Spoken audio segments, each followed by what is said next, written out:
মহান আল্লাহ রাব্বুল আলামিন পবিত্র কুরআনুল কারীম ইরশাদ করেন, ইন্নাল্লাযীনা ক্বালু রাব্বুনা আল্লাহ, নিশ্চয় যারা বলে আমাদের রব হচ্ছেন আল্লাহ তাআলা, সুম্মা ইসতাকামু, এবং এই কথার উপর অবিচল থাকে, এই কথার উপর অটল থাকে, এই কথার উপর ইস্তেকাম থাকে। আল্লাহ রাব্বুল আলামিন বলছেন, তাতানাজ্জালু আলাইহিমুল মালাইকা, তাদের উপরে ফেরেশতারা অবতীর্ণ হন। আমাদের ভিতরে যদি ঈমান থাকে, আমরা যে আল্লাহকে রব হিসেবে মেনে নিয়েছি, এর উপর যদি আমরা অটল থাকতে পারি, তাহলে মৃত্যুর সময় আমাদের উপর ফেরেশতারা অবতীর্ণ হবেন, রহমতের ফেরেশতারা অবতীর্ণ হবেন। তাতানাজ্জালু আলাইহিমুল মালাইকা, ফেরেশতারা অবতীর্ণ হবেন, অবতীর্ণ হয়ে বলবেন, আল্লাহ তাখাফু ওয়ালা তাহজানু, তোমাদের কোনো ভয়ও নাই, তোমাদের কোনো চিন্তাও নাই। সকলে বলি সুবহানাল্লাহ। এই ফেরেশতারা যে কথাগুলো বলবেন, এত সুন্দর কথা। মৃত্যুর যে ভ্রমণ, মৃত্যুর যে জার্নিটা, এটা খুব কঠিন। এটা ঈমানদারদের জন্য অনেক কঠিন বিষয়। যাদের ভিতরে ঈমান নাই, বেনামাজি, ফাসেক, মুনাফেক, তাদের জন্য যে কত কঠিন হবে এটা আল্লাহু আলাম। ঈমানদারদের জন্যই মৃত্যুর জার্নিটা, আখিরাতে প্রবেশ করা ঈমানদারদের জন্য বড় কঠিন ব্যাপার। শুনেন, রাসূল সাল্লাল্লাহু আলাইহি ওয়াসাল্লামের মৃত্যুর সময়ও তিনি কষ্ট পেয়েছেন, তারও কষ্ট হয়েছে। রাসূল সাল্লাল্লাহু আলাইহি ওয়াসাল্লামের মৃত্যুর সময় তিনি বলেছেন, লা ইলাহা ইল্লাল্লাহ ইন্না লিল মাউতি লাসাকরাত, নিশ্চয়ই আল্লাহ ছাড়া কোনো সত্য ইলাহ নাই এবং মাউতের কষ্ট আসলেই বড় ভয়াবহ। রাসূল সাল্লাল্লাহু আলাইহি ওয়াসাল্লাম যার অতীতের পাপগুলোকে আল্লাহ তাআলা ক্ষমা করে দিয়েছেন, তার আমলনামায় কোনো পাপ ছিল না, এর পরেও মৃত্যুর সময় তার কষ্ট হয়েছে, তাহলে আমাদের অবস্থা কি হতে পারে? কিন্তু এর পরেও যদি আমাদের ভিতরে ঈমান থাকে, আমাদের ভিতরে যদি ঈমান থাকে এবং এই ঈমানের উপর যদি আমরা আমৃত্যু অর্থাৎ মৃত্যু পর্যন্ত অটল থাকতে পারি, অবিচল থাকতে পারি, তাহলে আমাদের জন্য সুসংবাদ ফেরেশতারা নিয়ে আসবেন। তারা বলবেন, আল্লাহ তাখাফু ওয়ালা তাহজানু, তোমাদের কোনো ভয় নাই, তোমাদের কোনো চিন্তা নাই।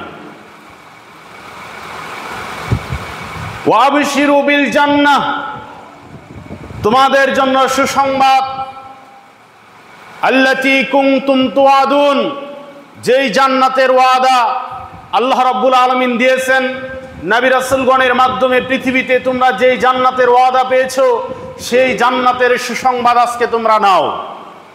অর্থাৎ ঈমানদার যারা, তারা যখন এই দুনিয়াতে এই মৃত্যুসজ্জায় শায়িত থাকে, তখনই তারা এই ঘোষণা পান, এই সুসংবাদটা তারা পেয়ে যান। ফেরেশতারা আরো বলতে থাকে, নাহনু আউলিয়াউকুম ফিল হায়াতিদ দুনিয়া, দুনিয়াতে আমরা, যে সমস্ত ফেরেশতারা আসেন সকলেই বলতে থাকেন, দুনিয়াতে আমরা তোমার বন্ধু ছিলাম, ওয়াফিল আখিরা, এবং আখিরাতেও তোমার বন্ধু হয়ে যাব। ওয়ালাকুম ফিহা মা তাশতাহি আনফুসুকুম ওয়ালাকুম ফিহা মা তাদউন। আল্লাহ রাব্বুল আলামিন বলছেন যে জান্নাতে তাদের জন্য তাই থাকবে, ঈমানদাররা জান্নাতে যা চাইবে তাই সাথে সাথে পেয়ে যাবে। সম্মানিত হাজিরিন, তাহলে ঈমানদারদেরকে যে আল্লাহ রাব্বুল আলামিন এই মহা সুসংবাদটা দিবেন, এজন্য আমাদেরকে এই ঈমানের উপর অটল থাকতে হবে, ঈমানের উপর অবিচল থাকতে হবে। শুধুমাত্র মুসলমানের ঘরে জন্মগ্রহণ করেছি, বাবা মুসলমান, দাদা মুসলমান, ওয়ারিসি সূত্রে ইসলাম পাওয়া, এটা নিয়ে কোনো দিন নাজাত পাওয়া সম্ভব না। আপনি কবরে গিয়ে বলতে পারবেন না, কিয়ামতের দিন আপনি বলতে পারবেন না যে আমার বাবা তো মুসলমান ছিল, তো আমি নাজাত পাবো না কেন? আমার দাদা মুসলমান ছিল, আমি নাজাত পাবো না কেন? না, এটার উপর নির্ভর করে না। আমার আপনার নাজাত নির্ভর করে আমাদের ঈমানের উপর, আমার আপনার নাজাত নির্ভর করে আমাদের আমলের উপর। ঈমান আমল যদি ঠিক থাকে, তাহলেই কেবলমাত্র আমরা নাজাত পাবো। বংশীয় সূত্রে মুসলিম হয়ে কোনো লাভ হবে না। তবে এটা প্লাস পয়েন্ট। আমাদের বাবা মুসলমান, আমাদের দাদা মুসলমান, ইসলাম গ্রহণ করার জন্য আমাদের কোনো কষ্ট করতে হয় নাই। যারা ইসলাম গ্রহণ করে, অন্য কোনো ধর্ম থেকে ইসলাম কবুল করে, তাদের অনেক কষ্ট করতে হয়, অনেক কষ্ট করতে হয়। হিন্দুরা যদি ইসলাম গ্রহণ করতে চায়, তাদের বাড়ি থেকে বের করে দেওয়া হয়, অনেক জায়গায় মারধর করা হয়, তাদেরকে তাদের বাবার সম্পদ থেকে বঞ্চিত করে দেওয়া হয়, ওয়ারিসিন থেকে তাদেরকে খারিজ করে দেওয়া হয়। তো যেটা বলছিলাম, তো আমাদের জন্য এটা প্লাস পয়েন্ট যে আমরা ইসলামটা পেয়েছি, আমাদের এর জন্য কোনো কষ্ট করতে হয় নাই। কিন্তু সালাফরা, আমাদের পূর্ববর্তী লোকেরা অনেক কষ্ট করেছেন এই ইসলামটাকে টিকিয়ে রাখার জন্য, এই ইসলামের উপর অবিচল থাকার জন্য, ইসলামের উপর টিকে থাকার জন্য, অবিচল থাকার জন্য তারা অনেক কষ্ট করেছেন। ইসলামের উপর অটল থাকার জন্য, ইসলামের উপর অটল থাকার জন্য যিনি কষ্ট করেছেন তার মধ্যে অন্যতম হলেন বিলাল রাদিয়াল্লাহু আনহু। বিলাল রাদিয়াল্লাহু আনহুর চেহারা এত ভালো ছিল না, বিলাল রাদিয়াল্লাহু আনহুর চেহারা এত ভালো ছিল না, এবং তার শরীরের গায়ের রং ছিল কালো। তিনি ছিলেন আফ্রিকার, তিনি একজন, কি বলবো আসলে এই কথাটা বললে কেমন হবে, তার সামনে আমরা এই কথাটা বলতে চাচ্ছি না। তার সামনে এতটুকুই বলতে চাই যে তার বাহ্যিক আকার আকৃতি চেহারা মোটেও ভালো ছিল না। আর আল্লাহ রাব্বুল আলামিনের কাছে মানুষের চেহারা, বাহ্যিক আকার আকৃতি এগুলার কোনো মূল্যায়ন আল্লাহর কাছে নাই। রাসূল সাল্লাল্লাহু আলাইহি ওয়াসাল্লাম বলছেন, সহিহ আত-তারগিব আত-তারহিবের হাদিস এবং মুসলিম শরীফের হাদিসটি বর্ণিত রয়েছে। আল্লাহ নবী সাল্লাল্লাহু আলাইহি ওয়াসাল্লাম বলছেন, ইন্নাল্লাহা লা ইয়ানজুরু ইলা সুওয়ারিকুম ওয়া আজসামিকুম, নিশ্চয়ই আল্লাহ রাব্বুল আলামিন তোমাদের কারো বাহ্যিক আকার আকৃতি এবং চেহারার দিকে তাকান না, চেহারা দেখেন না। ওয়ালাকিন, কিন্তু ইয়ানজুরু ইলা কুলুবিকুম ওয়া আমালিকুম, বরঞ্চ আল্লাহ রাব্বুল আলামিন তোমাদের অন্তর দেখেন, তোমাদের আমল দেখেন। অন্তর মানে কি? ঈমান দেখেন। কার ঈমান কি পরিমাণ আছে এটা আল্লাহ রাব্বুল আলামিন দেখেন। এজন্যই তো বিলাল রাদিয়াল্লাহু আনহুর চেহারা ভালো না থাকা সত্ত্বেও, চেহারা খারাপ থাকা সত্ত্বেও আল্লাহর নবী সাল্লাল্লাহু আলাইহি ওয়াসাল্লাম যখন মিরাজ থেকে আসলেন, মিরাজ থেকে এসে বিলালকে জিজ্ঞাসা করলেন, হে বিলাল, হাদ্দিসনি বিআরদা আমালিন আমিলাতহু ফিল ইসলাম সামিতু দাফানা আলাইক বাইনা ইয়াদাইয়া ফিল জান্নাহ। হে বিলাল, তুমি কি এমন আমল করো, তুমি কি এমন বিশেষ আমল করো, আমাকে যখন জান্নাতে নিয়ে যাওয়া হয়েছে, মেরাজের রাত্রে যখন আমি জান্নাতে প্রবেশ করেছি, আমি দেখলাম বিলাল তুমি আমার সামনে হাঁটাহাঁটি করতেছো। বিলাল, তুমি কি এমন আমল করো? ধুলির ধরার বিলাল, যে বিলালের চেহারা এত ভালো না, বাহ্যিক আকার আকৃতি ভালো না, চেহারাটা কালো, এরপরেও তার পায়ের আওয়াজ আল্লাহর সেই জান্নাতে পাওয়া যায়। সকলে বলি সুবহানাল্লাহ। কোন কারণে? কোন সেই কারণ? কারণ হচ্ছে তার ঈমান, কারণ হচ্ছে তার আমল। কি আমল? বিলাল রাদিয়াল্লাহু আনহু বললেন, হে আল্লাহর রাসূল সাল্লাল্লাহু আলাইহি ওয়াসাল্লাম, আপনি তো জানেনই আমার আমলের কথা, আপনি তো জানেনই যে আমি কি আমল করি, তবে আমি একটা বিশেষ আমল করি। সেটা কি? আমি যখনই ওযু করি তখন আমি 2 রাকাত সালাত পড়ি। আল্লাহ নবী বলছেন, হ্যাঁ বিলাল, এই কারণেই, এই আমলটা করার কারণেই তোমার পায়ের আওয়াজ আল্লাহ তাআলা আমাকে জান্নাতে শুনিয়েছেন। সকলে বলে আলহামদুলিল্লাহ। এজন্য কথাগুলো অনুধাবন করতে হবে। আমরা দুনিয়াতে কি দেখি? আমরা দুনিয়াতে দেখি মানুষের চেহারা, কে কেমন হ্যান্ডসাম আছে। আচ্ছা, আমরা হ্যান্ডসাম দেখিও না। এখন আমরা মানুষের যেই জিনিসটা আমাদের কাছে সবচেয়ে গুরুত্বপূর্ণ, সেটা হচ্ছে কার কি পরিমাণ সম্পদ আছে। ধন সম্পদ থাকা এটা কোনো খারাপ বিষয় না, আপনি ধন সম্পদওয়ালা হন, সমস্যা নাই।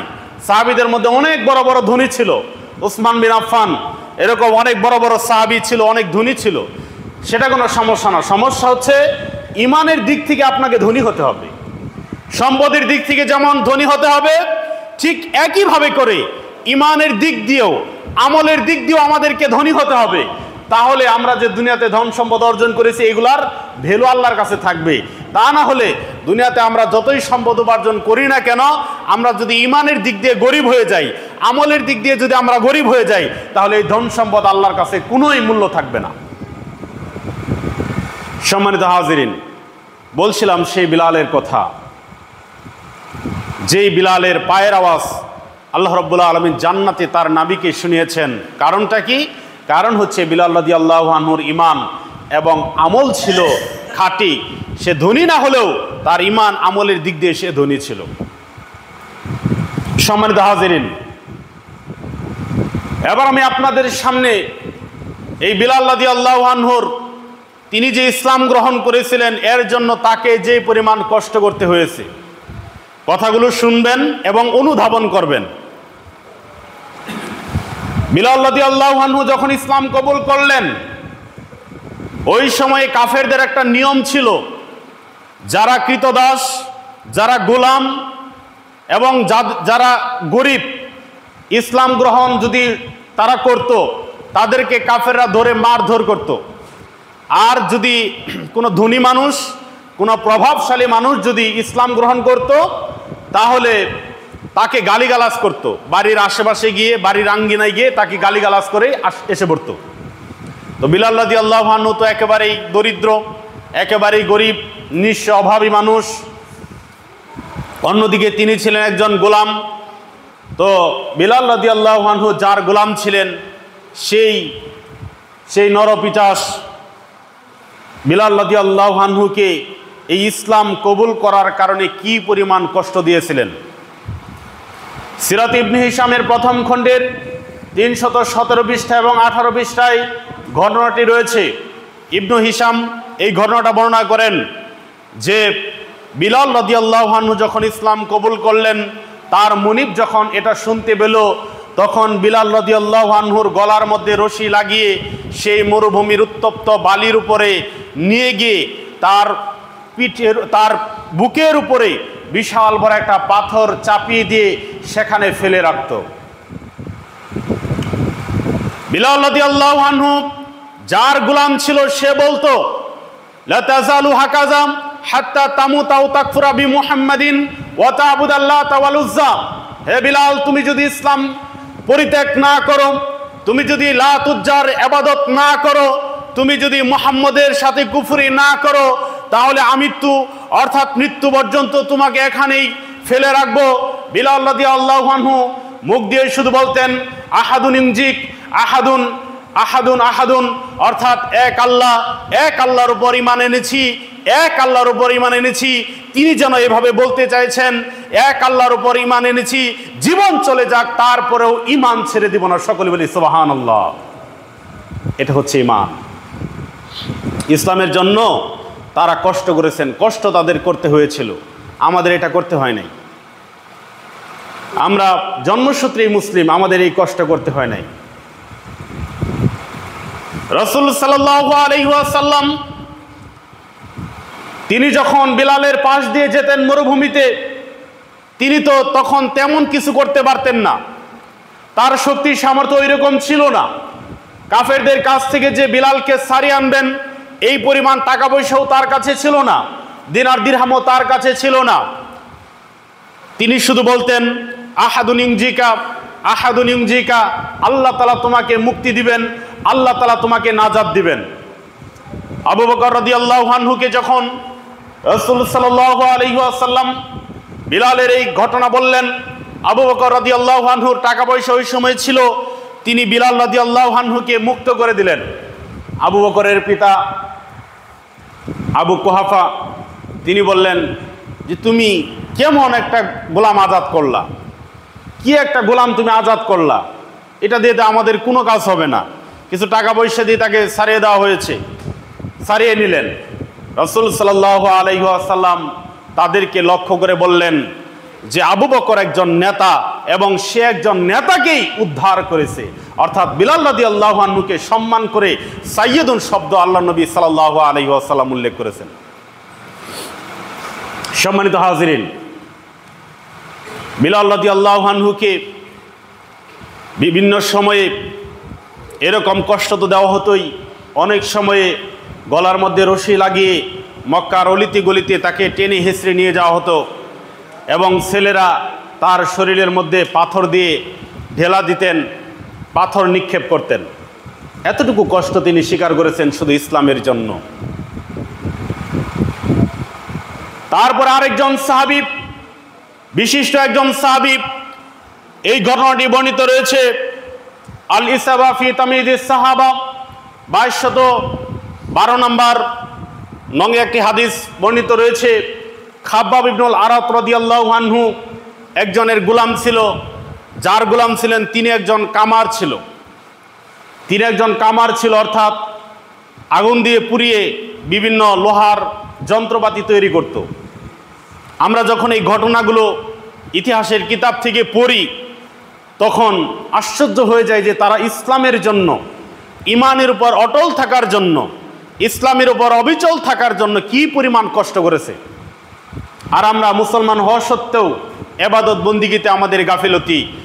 অনেকে তো আছে এবাদত বন্দিগি করে না, আর যারা করে তারা নিয়মিত করে না, যারা করে তারাও সুন্দরভাবে করে না।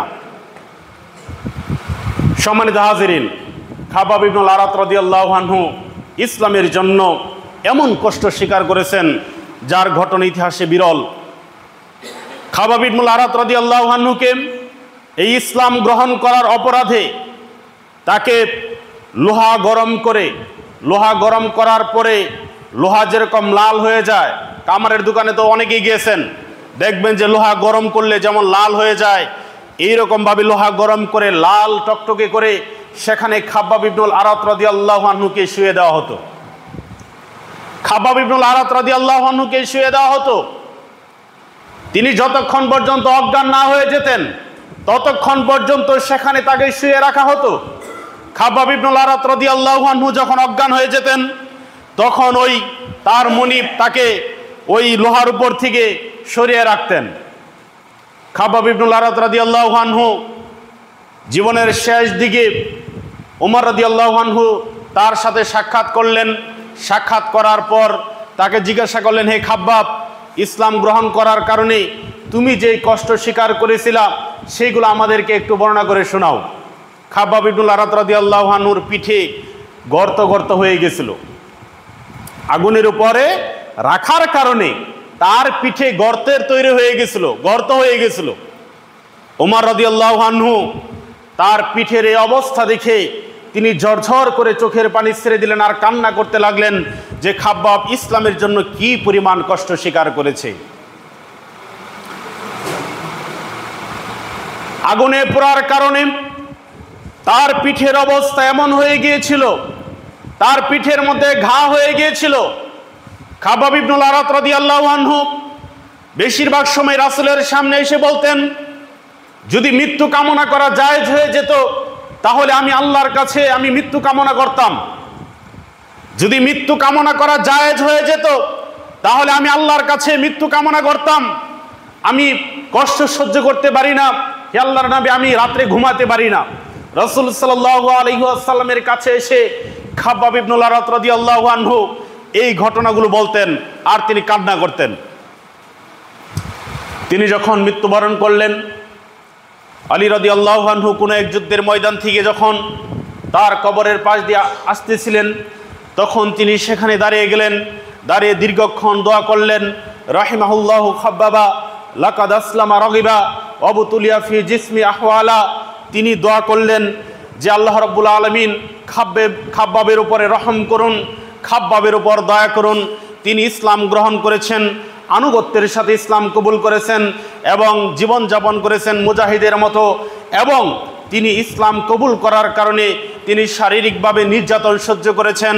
ওয়ালা ইউদাইয়াল্লাহু আজরাহু, কখনোই আল্লাহ রাব্বুল আলামিন তার আজরকে, আল্লাহ রাব্বুল আলামিন তার প্রতিদানকে কখনোই নষ্ট করবেন না। আলী কাররামাল্লাহু ওয়াজহাহু তিনি যখন তার কবরের পাশ দিয়ে আসতেছিলেন তখন তিনি দীর্ঘক্ষণ দাঁড়িয়ে আল্লাহর কাছে এই মোনাজাতগুলো করতেন। সম্মানিত হাজরিন, ইসলাম কবুল করার জন্য সাহাবায়ে কেরামগণ অনেক কষ্ট সহ্য করেছেন। আরেকজন সাহাবা এবং তার পুরো পরিবারই ইসলাম কবুল করার জন্য অনেক কষ্ট করেছেন। আমাদের এই ব্যাপারে কোনো খেয়াল নাই। ইসলাম তো আমরা এমনি পেয়েছি, রেডিমেড ইসলাম। আমাদের ইসলামের জন্য কোনো কষ্ট করতে হয় নাই। নিজেদেরকে দাবি করি মুসলিম, কিন্তু আমরা নামাজ পড়ি না। নিজেদেরকে দাবি করি মুসলিম, আমরা নামাজ ইবাদত বন্দিগির কোনো ধারধারি না। আমরা মনে করি যে আমরা তো মুসলমান, এই নামের কারণে আমরা নাজাত পেয়ে যাব। অসম্ভব। এই নামের কারণে আপনি নাজাত পাবেন না। আপনার নাম যাই হোক না কেন, আপনার বংশ যাই হোক না কেন, এই নামের কারণে, বংশের কারণে আপনি যে মুসলমানের ঘরে জন্মগ্রহণ করেছেন, এই পরিচয় দিয়ে আপনি কিয়ামতের দিন নাজাত পাবেন না। সম্মানিত হাজিরিন, বলছিলাম সেই কঠিন ঘটনাগুলো যে ইসলাম কবুল করার কারণে সাহাবায়ে কেরামগণ কি পরিমাণ কষ্ট সহ্য করেছেন। একজন সাহাবী এবং তার পরিবার সকলেই ইসলামের জন্য অনেক কঠিন অবস্থার মধ্য দিয়ে তাদেরকে যেতে হয়েছে। তার নাম হচ্ছে আম্মার বিন ইয়াসির রাদিয়াল্লাহু আনহুমা। আম্মার রাদিয়াল্লাহু আনহু যখন ইসলাম কবুল করলেন, ইসলাম কবুল করার কারণে তাকে তার মনিব পানির ভিতরে চুবিয়ে রেখেছিল। পানির ভিতরে এমনভাবে চুবিয়ে রেখে ধরেছে, যতক্ষণ পর্যন্ত আম্মার বিন ইয়াসির অজ্ঞান না হয়ে যায় ততক্ষণ পর্যন্ত পানির নিচে তাকে চুবিয়ে রাখা হয়েছে। আম্মার বিন ইয়াসির রাদিয়াল্লাহু আনহু এবং তার বাবা ইয়াসিরকেও এমন কষ্ট করতে হয়েছে।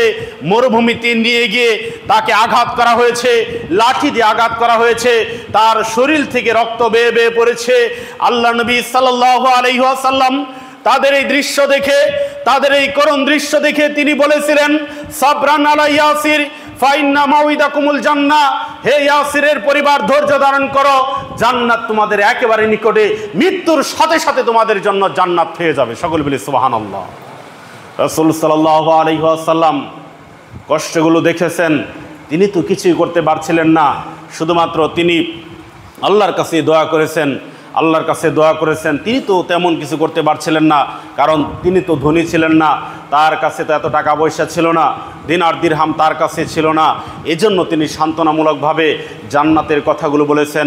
তিনি সাহাবীদের এই করুণ দৃশ্যগুলো তিনি দেখেছেন। সম্মানিত হাজিরিন, ইসলামের জন্য অনেক কষ্ট স্বীকার করতে হয়েছে, অনেক ত্যাগ স্বীকার করতে হয়েছে। আরেকজন সাহাবীর কথা বলি।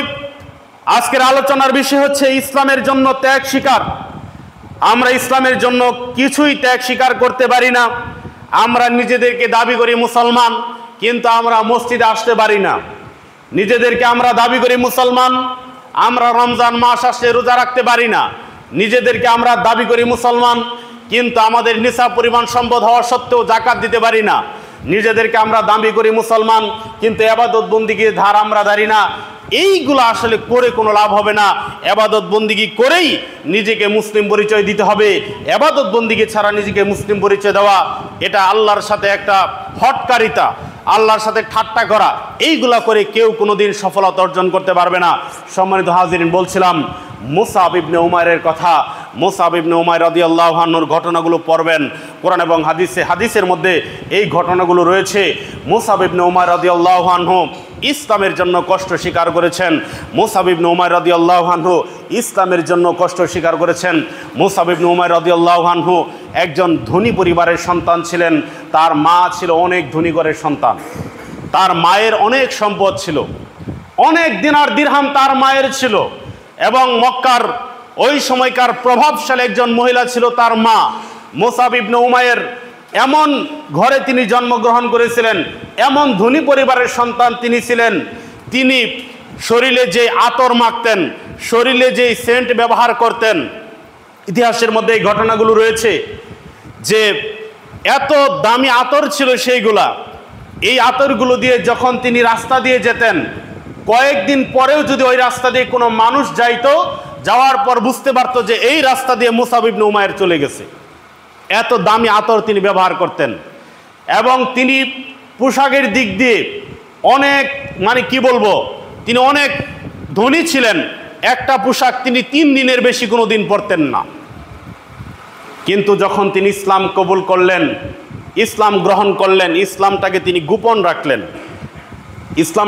গোপন রাখলেন। তারপরে কিছুদিন পর যখন তার মা জানতে পারল যে আমার ছেলে মুসআব ইবনে উমাইর ইসলাম গ্রহণ করেছে, তার মা তাকে একটা ঘরের ভিতরে আটকে রাখলো, খাবার দিল না, খাবার দেয় না।